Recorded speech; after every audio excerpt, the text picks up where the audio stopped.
এই অভিযান আমাদের চলমান থাকবে।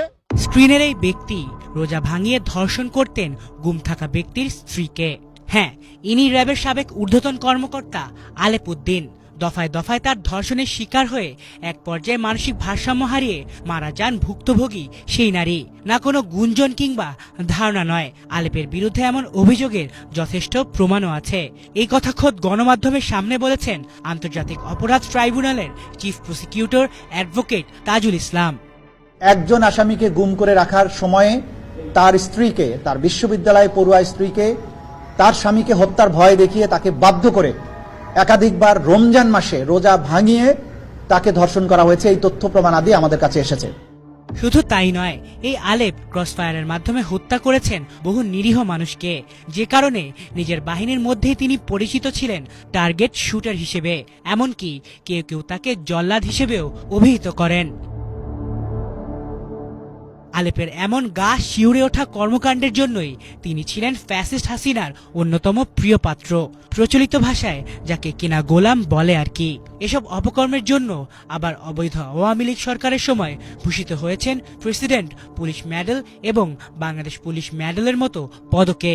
আর এই কারণেই কুখ্যাত সেই আলেপ হয়ে উঠেছিলেন আরো বেপরোয়া।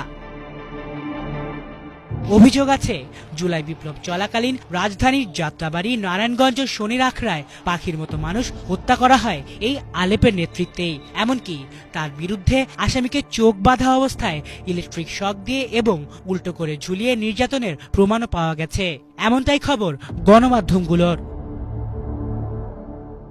শুধু তাই না, আলেপের বিরুদ্ধে জোরপূর্বক গুম এবং নিরপরাধীদের নিয়ে জঙ্গি নাটক সাজানোর আছে বহু অভিযোগ।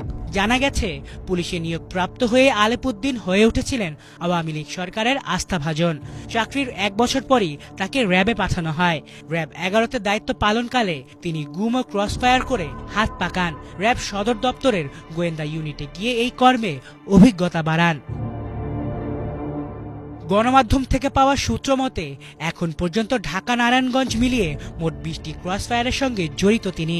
আওয়ামী লীগ আমলে গুম ও ক্রসফায়ারের জন্য বাছাই করা হয়েছিল কিছু কর্মকর্তাকে, তাদের একজন এই আলেপ। তিনি সরকারের যে কোনো অনৈতিক আদেশ পালন করতে দ্বিধা না করায় পেয়েছেন একাধিক পুরস্কার। কুখ্যাত স্বৈরশাসক হাসিনা তাকে দুবারই পদক পরিয়ে দেন। সূত্র মতে রাজধানীতে আলেপের নেতৃত্বে 10 থেকে 12 জনকে গুম করা হয়।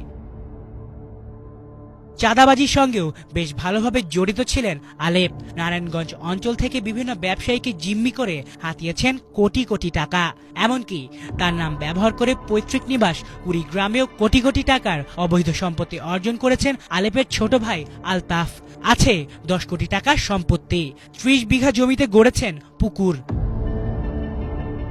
তবে আশ্চর্যজনক বিষয় হলো, 5 আগস্টের পরও বেশ কয়েকদিন বহাল তবিয়তেই ছিলেন আলেপ। পরবর্তীতে সে বছরের 20 অক্টোবর তাকে বরিশাল পুলিশ লাইনে সংযুক্ত করা হয়। এরপরেই গ্রেফতার করা হয় কুখ্যাত এই সাবেক র্যাব কর্মকর্তাকে।